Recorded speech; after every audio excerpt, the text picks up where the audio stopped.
LOP leader of opposition नाव बदलून आणि वेषांतर करून दिल्लीला यायचे असं त्यांनी स्वतः खुलासा केलाय. मला 3-4 प्रश्न अतिशय विनम्रपणे विचारायचे. एक तर तुम्ही LOP होता, LOP असताना तुम्ही अमित शहाना का भेटत होता? ते पण तुम्हीच कबूल करता की तुम्ही चोरून भेटत होता. म्हणजे तुम्ही लीडर ऑफ ऑपोजिशन असताना महाराष्ट्राला कॉम्प्रोमाइज करत होता.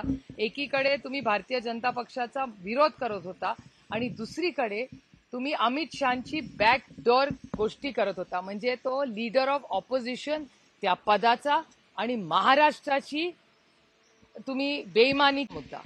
दुसरा मुद्दा ते तुमच्या चॅनल कडून असं आलं, खरं खोटं मला माहिती नाही, की ते सातत्याने नाव बदलून येत होते.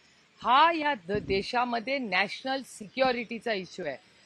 आपल्यासारखे लोक किंवा तुम्ही सगळे, तुमचा कॅमेरामॅन जर उद्या मुंबईला जायला निघाला, त्याला आधार कार्ड लागतं. त्याला दुसरं नाव घेऊन जाता येईल का एअरपोर्टला? तर नाही. पण एका राज्याचा लीडर ऑफ ऑपोजिशन नाव बदलून बुकिंग करतो, एअरपोर्टला जेव्हा जातो तेव्हा त्याचं आधार कार्ड त्या नावाला मॅच होतं का? मग उद्या अजित पवारांनी असं केलं, उद्या कुठला तरी टेररिस्ट असं, याची जबाबदारी कोण घेणार? It is a national security issue. Mumbai आणि दिल्ली एअरपोर्टची चौकशी पवार वेश आणि नाव बदलून एअरलाईनचीही चौकशी झाली पाहिजे.